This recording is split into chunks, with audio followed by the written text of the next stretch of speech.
కుకట్పల్లి బాలిక హత్య కేసులో బిగ్ ట్విస్ట్ చోటు చేసుకుంది. బాలిక తల్లిదండ్రులు కృష్ణ, రేణుకలను పోలీసులు విచారిస్తున్నారు. బాలిక హత్య కేసులో ఇప్పటి వరకు ఎలాంటి ఆధారాలు లభించలేదు. హత్య జరిగిన రోజు తల్లిదండ్రుల కదలికలను ఇప్పటికే ఆరా తీశారు. తండ్రి మెకానిక్ షెడ్ కు ఎప్పుడు వెళ్లారు, మళ్లీ తిరిగి ఇంటికి ఎప్పుడు వచ్చాడు అన్న అంశాలపై ఆరా తీస్తున్నారు. తల్లి హాస్పిటల్ కు ఎప్పుడు వెళ్లి వచ్చిందో పోలీసులు కూపీలాగే పనిలో ఉన్నారు. అయితే నిన్న తల్లిదండ్రులు ఇద్దరిని వేర్వేరుగా విచారించిన పోలీసులు ఇవాళ ఇద్దరిని కలిపి విచారిస్తున్నారు. సెల్ ఫోన్ సిగ్నల్స్ ఆధారంగా విచారణ జరుగుతోంది.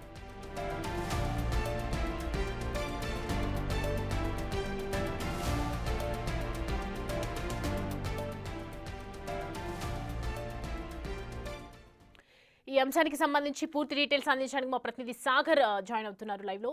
సాగర్, బాలికకు సంబంధించి విచారణలు ఏ విధంగా జరుగుతోంది, అసలు ఏమైనా ఆధారాలు బయటకు వస్తూ ఉన్నాయా, ఇప్పటివరకు అందినటువంటి అప్డేట్స్ ఏంటి?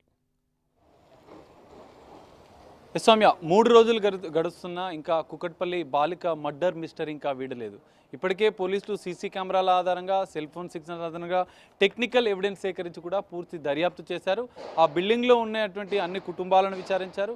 ఒరిస్సాకు సంబంధించినటువంటి వ్యక్తిని సస్పెక్ట్ చేసి అతన్ని కూడా విచారించారు. కానీ ఎలాంటి ఆధారాలు లేవు. మొత్తం ఇప్పటి వరకు ఆ బిల్డింగ్తో పాటు పక్కన ఉన్నటువంటి బిల్డింగ్లకు సంబంధించినటువంటి వారిని కూడా మొత్తం 45 మందిని విచారించారు. ఇంకా ఎలాంటి ఆధారాలు లేవు.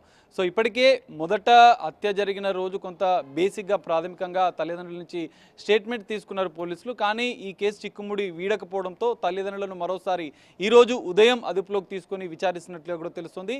తెల్లవారుజామునే తమ సంగారెడ్డి జిల్లా మొక్తక్యాసరం విలేజ్కి వెళ్ళినటువంటి పోలీసులు నిన్న ఇప్పటికే వేరువేరుగా గంటపాటు తల్లి రేణుకతో పాటుగా తండ్రి కృష్ణలను వేరువేరుగా పోలీసులు విచారించారు. ఈరోజు ఉదయం నుంచి కూడా వారిద్దరిని విచారిస్తున్నారు. ఉదయం నుంచి కూడా ఇంకా విచారిస్తున్న నేపథ్యంలో కొంత అనుమానాలు వ్యక్తమవుతున్నాయి. తల్లిదండ్రులకు సంబంధించినటువంటి వారా, లేదంటే ఇంకా దగ్గరి బంధువులు ఎవరైనా కూతురిని హత్య చేసి ఉంటారా అన్న కోణంలో అయితే పోలీసుల దర్యాప్తు ఇంకా కొనసాగుతుంది. ఈరోజు సాయంత్రం వరకు ఒక కొలిక్కి వచ్చేలా భావిస్తున్నట్టు పోలీసులు అయితే భావిస్తున్న పరిస్థితి. అయితే తల్లిదండ్రులు ఆ రోజు, ఎందుకంటే ఉదయం 9 గంటలకు వెళ్ళాలని చెప్పి బిగ్ టీవీతో తండ్రి కృష్ణ మాట్లాడుతూ చెప్పాడు. తమ భార్యని ఆసుపత్రి దగ్గర, కొడుకుని స్కూల్ దగ్గర దింపాడు. మళ్ళీ ఇంటికి రావడానికి ఉన్న ఒక్కొక్క సోర్సు, ఒకవేళ తండ్రి ఆ రోజు 12 గంటలకు వచ్చినట్లుగా కూడా చెప్తున్నాడు. కానీ మరి ఆ రోజు మెకానిక్ సమీపంలో ఉన్నటువంటి మెకానిక్ షెడ్ ఓన్గా నిర్వహిస్తున్నటువంటి కృష్ణ ఆ రోజు మెకానిక్ షెడ్కి ఎన్ని గంటలకు వెళ్ళాడు, మళ్ళీ ఇంటికి ఏ సమయంలో వచ్చాడు, తల్లి ఆసుపత్రికి ఎన్ని గంటలకు వెళ్ళింది, ఏ సమయంలో తిరిగి వచ్చింది అన్న అంశాలపైన కూడా కొన్ని కీలక ఆధారాలు సెల్ ఫోన్ సిగ్నల్స్ ఆధారంగా పోలీసులు సేకరించినట్లు కూడా తెలుస్తుంది. అందులో భాగంగానే మరి వీరికి సన్నిహితంగా ఉండేవారు ఎవరైనా హత్య చేశారా, లేదంటే ఇంకా ఎవరు హత్య చేసి ఉంటారు, ఎందుకంటే బయటి వాళ్ళ వ్యక్తుల ప్రమేయం లేదని ఇప్పటికే పోలీసులు ప్రాథమికంగా నిర్ధారించిన నేపథ్యంలో కుటుంబ సభ్యులకు సంబంధించినటువంటి శత్రువులు ఎవరైనా ఉన్నారని చెప్పి ఇప్పటికే పోలీసులు వారిని స్టేట్మెంట్ తీసుకున్నారు. అయితే కీలకంగా తల్లిదండ్రులు చెప్పే అంశంపైనే ఈరోజు విచారణ కొనసాగుతుంది. తల్లిదండ్రులు శత్రువులు ఎవరైనా ఉన్నారా, లేదంటే మీరు ఆ రోజు ఎక్కడెక్కడ ఉన్నారు అన్న అంశాలపైన కూడా ఈరోజు దర్యాప్తు చేసినట్లుగా కూడా తెలుస్తుంది.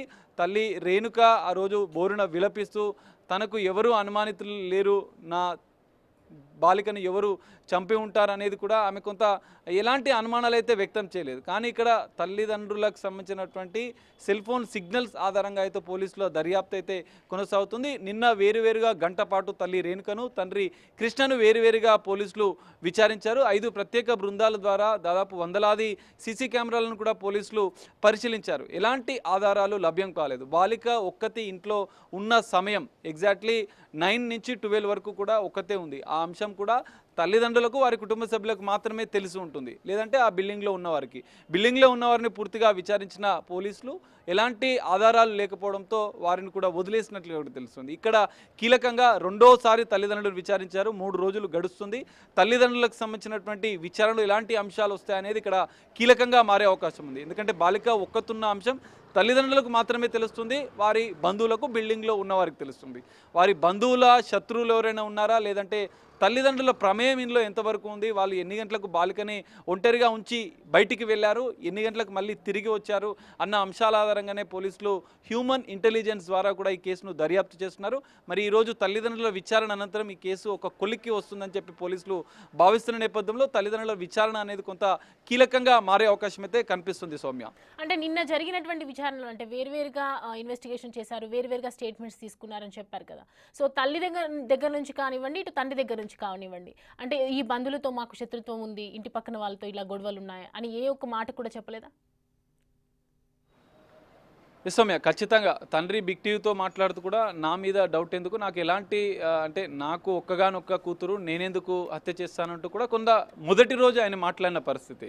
సో తల్లి మాట్లాడుతూ కూడా మాకు ఎవరితో శత్రుత్వం లేదు, ఎవరిపైన అనుమానాలు లేవు, ఇంట్లో అంటే అక్కడ ఉన్నటువంటి స్థానికుల అంటే అదే బిల్డింగ్లో ఉన్న వారితో కొన్ని చిన్న చిన్న విభేదాలు ఉంటాయి, కానీ హత్య చేసే అంతటువంటి శత్రుత్వం మాకు ఎవరితో లేదని చెప్పి వాళ్ళు చెప్పారు క్లియర్గా. కానీ ఇక్కడ ఎలాంటి ఆధారాలు లేకపోవడం, సీసీ కెమెరాల్లో రికార్డు కాకపోవడం, బయట ఉన్నటువంటి వ్యక్తుల ప్రమేయం లేదని పోలీసులు నిర్ధారించారు. ఆ భవనంలో ఉన్నటువంటి కుటుంబాలను పూర్తిగా విచారించారు.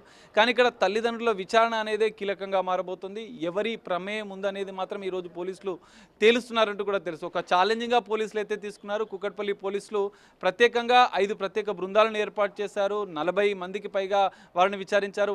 వందలాది మంది సీసీ కెమెరాలు పరిశీలించారు. ఇలాంటి క్లూ దొరకలేదు. పోస్ట్మార్టం ప్రాథమిక నివేదికలు కూడా ఇలాంటి లైంగిక దాడి జరగలేదు. కానీ 21 కత్తిపోట్లను పొడిచినట్లుగా కూడా పోలీసులు నిర్ధారించిన నేపథ్యంలో మరి అంత కసిగా హత్య చేయాల్సిన అవసరం ఎవరికి ఉంది, ఎవరి ప్రమేయం ఇందులో ఉంది, బాలిక ఒంటరిగా ఉందన్న విషయం ఎవరెవరికి తెలుసు అన్న అంశాలను పరిశీలిస్తూనే అక్కడ ఉన్నటువంటి సెల్ ఫోన్ సిగ్నల్స్లో ఎవరెవరు ఆ సమయంలో 9 to 12 ఎవరెవరి సిగ్నల్స్ ఉన్నాయి, తల్లిదండ్రులు ఇంటికి ఎప్పుడు వచ్చారు ఎవరెవరు, ఎందుకంటే ఇద్దరు వేరువేరుగా పనిచేస్తున్నారు. తల్లి ఆసుపత్రిలో పనిచేస్తుంది, తండ్రి ఏమో మెకానిక్ షెడ్లో, బాబును మాత్రం స్కూల్లో వదిలేశారు. తండ్రి 12 గంటలకు ఇంటికి వచ్చాడు. మరి అంతకుముందు ఆ 3 గంటల మధ్య ఎవరెవరు వచ్చారు, ఎవరెవరి సెల్ ఫోన్ సిగ్నల్స్ ఉన్నాయి, వీరు కూడా ఎప్పుడు మరి ఇంటికి తిరిగి వచ్చారన్న అంశాలపైన కూడా పోలీసుల దర్యాప్తు కొనసాగుతుంది. ఇద్దరిని సపరేట్గా విచారించినప్పుడు కూడా కొంత వారు చెప్పిన సమాధానాలపైన కూడా ఈరోజు విచారణ చేసినట్లు కూడా తెలుస్తుంది. ఇద్దరిని వేరువేరుగా విచారించినటువంటి పోలీసులు ఈరోజు ఇద్దరిని కలిసి విచారిస్తున్న నేపథ్యంలో ఈ కేసు ఒక కొలిక్కి వస్తుంది సాయంత్రం వరకు అని చెప్పి కూడా పోలీసులు అయితే భావిస్తున్న పరిస్థితి అయితే కనిపిస్తుంది. Soumya. Right Sagar, thanks for the updates.